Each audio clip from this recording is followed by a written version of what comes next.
जय श्री कृष्णा। आइए सुनते हैं ज्येष्ठ माह में आने वाली संकष्टी गणेश चतुर्थी की व्रत कथा को।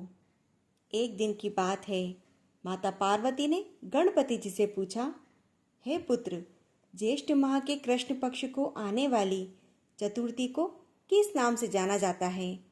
उसका व्रत करने का विधान क्या है और उसकी कथा क्या है? वह सब मुझे सुनाइए। माता की बात सुनकर भगवान श्री गणेश जी ने कहा, ज्येष्ठ माह के कृष्ण पक्ष को आने वाली चतुर्थी को एक दंत संकष्टी चतुर्थी के नाम से जाना जाता है। इस व्रत का अनुष्ठान जो भी मनुष्य पूर्ण श्रद्धा से करता है, उसकी सभी मनोकामना सिद्ध हो जाती है। इस व्रत में मनुष्य को रात्रि में चंद्र दर्शन करते हुए चंद्रमा को जल अर्पित करना चाहिए। इसके पश्चात विधि विधान से पूजा करने के बाद भोजन करें। इस व्रत के अनुष्ठान के फलस्वरूप मैं अपने भक्तों के सारे कष्ट हर लेता हूँ और उनके सभी कार्यों में आने वाले विघ्न को दूर कर देता हूँ। अब मैं आपको इस व्रत की कथा सुनाता हूँ, आप ध्यानपूर्वक श्रवण करें। सतयुग काल में एक परम प्रतापी पृथु नामक राजा हुए। राजा इतने महान थे कि उन्होंने कई यज्ञ संपन्न किए हुए थे। उन्हीं के राज्य में दयादेव नाम के एक ब्राह्मण रहते थे। वह वेद शास्त्र में निपुण थे। उनके 4 पुत्र हुए। चारों पुत्रों का विवाह गृह सूत्र के वैदिक विधान से उन्होंने कर दिया। एक दिन उनके 4 पुत्रों में जो वधु थी, सबसे श्रेष्ठ पुत्र वधु थी, वह अपनी सास से कहने लगी कि माँ, मैं अपने बाल्यकाल से ही संकट नाशक गणेश चतुर्थी का व्रत करती आई हूँ। आप मुझे आज्ञा दें, मैं उस व्रत को करूं। पुत्र वधु की यह वचन सुनकर उनके ससुर जी ने कहा, तुम अपनी बहुओं में श्रेष्ठ हो और ज्येष्ठ भी हो। तुम्हें यहाँ किसी प्रकार का कोई कष्ट नहीं है, ना ही तुम भिक्षुणी हो। इसीलिए तुम ऐसी स्थिति में किस कारण से व्रत करोगी? और सौभाग्यवती यह समय तुम्हारे उपभोग का है। यह गणेश जी कौन है और तुम्हें क्या करना है? अपने ससुर जी के आग्रह से उनकी पुत्र वधु ने श्री गणेश जी के संकट नाशक व्रत का त्याग कर दिया और वह अपने घर संसार में लीन हो गई।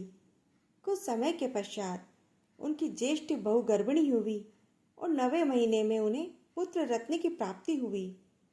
उनकी सास उन्हें बार बार व्रत करने से रोकती रही और उनके व्रत में बाधा उत्पन्न करने लगी। व्रत भंग होने पर गणेश जी उन पर कुपित हो गए और पुत्र के विवाह मंगल के अवसर पर वधु के सुमंगली के समय उनके पुत्र का अपहरण हो गया। इस अनहोनी घटना के कारण पूरे मंडप में हड़कंप मच गया। सभी आपस में बात करने लगे कि आखिर लड़का कहाँ गया, किसने उसका अपहरण किया। बारातियों के द्वारा मिलने वाले इस समाचार को सुनकर उनकी माता बहुत ही व्याकुल हो गई और अपने ससुर दयादेव से रो रो कर उच्च स्वर में कहने लगी, पिताजी, आपने मेरे गणेश चतुर्थी के व्रत को छुड़वाया। यह महापाप किया है और यह सब उसी का फल है। आज मेरे पुत्र का अपहरण हुआ है। अपने पुत्र वधु के मुख से ऐसे वचन सुनकर वह ब्राह्मण बहुत दुखी हुआ और उनकी होने वाली पुत्र वधु भी दुखी हुई। वह प्रति माह भगवान श्री गणेश जी के संकट नाशक चतुर्थी का व्रत करने लगी। एक समय की बात है, भगवान गणेश जी दुर्लभ ब्राह्मण का वेश धारण करके उस पुत्र वधु की परीक्षा लेने के लिए उसके द्वार पर गए। उनसे ब्राह्मण वेशधारी भगवान श्री गणेश जी ने उच्च स्वर में कहा, हे पुत्री, मुझे भिक्षा के स्वरूप इतना भोजन दान दो कि मेरी क्षुधा तृप्त हो जाए। उस ब्राह्मण की बात सुनकर वह धर्मपरायण स्त्री सर्वप्रथम उस ब्राह्मण का विधिवत पूजन करने लगी और श्रद्धा भाव से उन्हें भोजन कराने के पश्चात ब्राह्मण को वस्त्र अलंकार आदि दिए, जिससे वह संतुष्ट होकर बोले कि हे कल्याणी, मैं तुम्हारी सेवा से प्रसन्न हूँ। अब तुम अपनी इच्छा के अनुकूल मुझसे वरदान प्राप्त करो।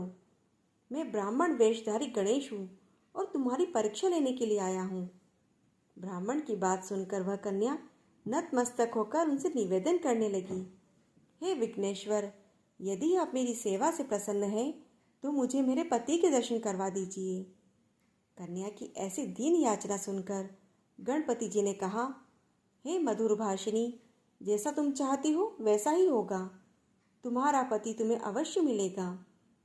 कन्या को इस प्रकार मनोवांछित फल प्रदान करके भगवान गणेश अंतर्ध्यान हो गए और कुछ ही समय के पश्चात कन्या का पति पुनः अपने घर वापस आया। यह देखकर सभी प्रसन्न हुए और विवाह कार्य उनका संपन्न हुआ। इस प्रकार जो भी मनुष्य पूर्ण श्रद्धा भाव से भगवान श्री गणेश जी का संकट चतुर्थी का व्रत करेगा, उसकी सभी मनोकामना पूर्ण होगी। इसी प्रकार की अन्य कथाओं का आनंद लेने के लिए आप इस चैनल को सब्सक्राइब जरूर करें और इस कथा को लाइक व शेयर करें। जय श्री कृष्णा।